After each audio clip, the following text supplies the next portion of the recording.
Gentlemen, Ray Elgaard.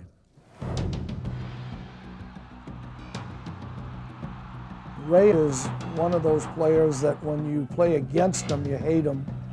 But when he plays for you, you love him.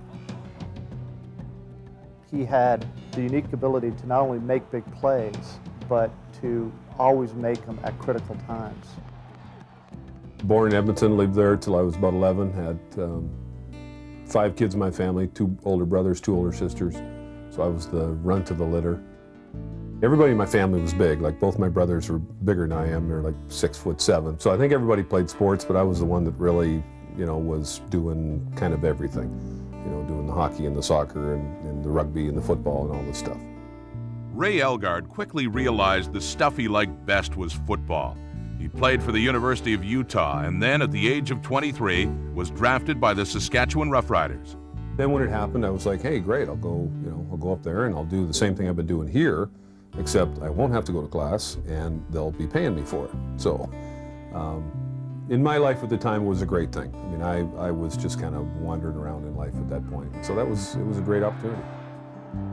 I thought what was interesting with Ray is that he took a year before he really settled in as a starting receiver, and then once he did, he was the kind of guy that you came out as a defensive back or even as a teammate and had to respect him immediately because he demanded it from you.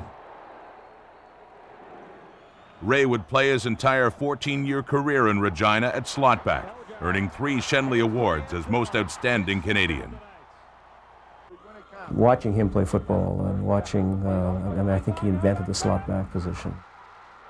He left it all out there. I mean, he went and he played, and he wanted everybody to play as hard and give as much as he did. And then, he didn't whine or snivel or complain. He went out there and he gave it all he had, and he expected everybody to play at the same level of intensity.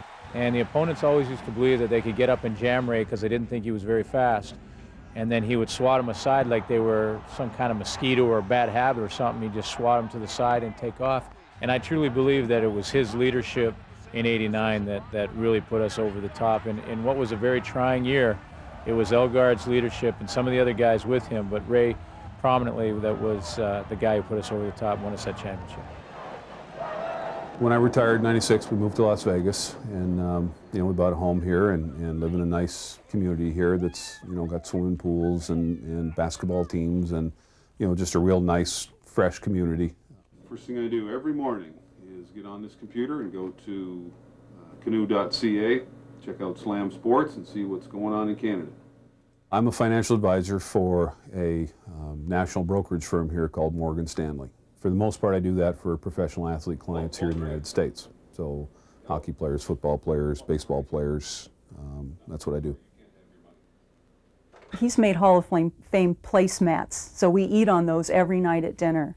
No, he hasn't, but I think he is so tickled. I mean, this to us is an incredibly big accomplishment.